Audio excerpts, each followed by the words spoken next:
Welcome to Storytime with Pastor Steve. Today's story, The Wicked Trick. It's based on Genesis chapter 27. It's written by Yvonne Holloway McCall, and it's illustrated by Vicero Associates. Jacob was cooking while Esau hunted, and thinking of something of Esau's he wanted. And so he looked up with a gleam in his eye as Esau his brother came staggering by. "I'm starved," said Esau. "I'll die on this spot. Give me some vegetable stew from the pot." "Okay," said Jacob, "we'll make a deal. You give me your birthright, I'll give you a meal." "I promise," said Esau, and swore to the trade. But once long after the bargain was made, "Psst," said their mother, "Jacob, come here." And she hissed a message into his ear. "Your father may die soon, so today this is the secret I heard him say. Esau," he whispered, do what I say. Go to the woods on a venison hunt. Kill a deer and cook for a stew. And after I eat it, here's what I'll do.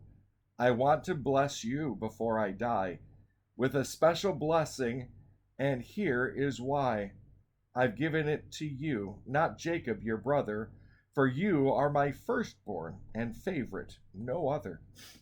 This made Jacob thoroughly mad, but his mother declared, "We'll trick your dad.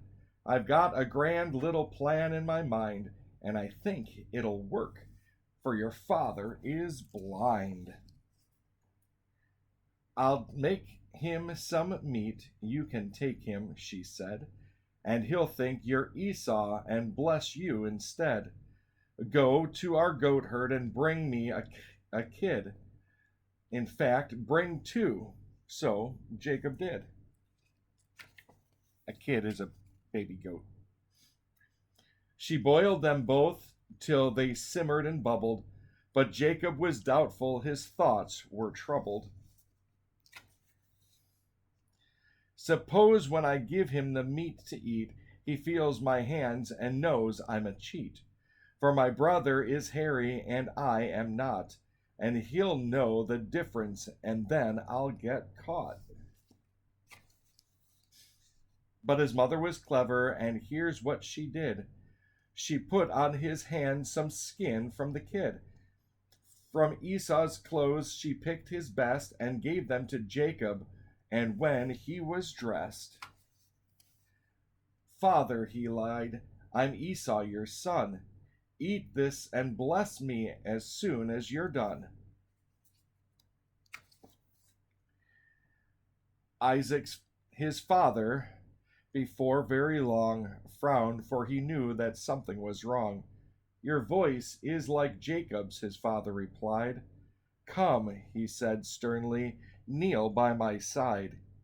He sniffed, but the scent of the hunter arose, the smell of the field from Esau's clothes. He stroked the hand that lay on his knee. It felt very hairy, as Esau's would be.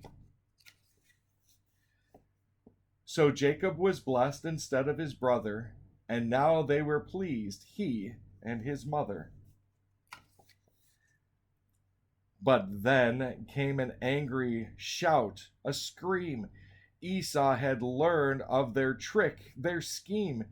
He'd returned from his hunt a little too late, and his heart started burning with envy and hate. And the news reached Jacob one afternoon that Esau was planning to murder his son. "Son," cried his mother, "run for your life, and while you're away you can look for a wife. In a distant land your uncle, my brother, has two lovely daughters. Choose one or the other." "Yes, go to your uncle's," his father agreed. "It's time you were married. It is time indeed." So Jacob, alone in the heat of the day, quickly packed and sneaked away. He walked and he ran, always glancing behind. The stones burned his feet, and the dust made him blind. with a prayer that God should pity and keep.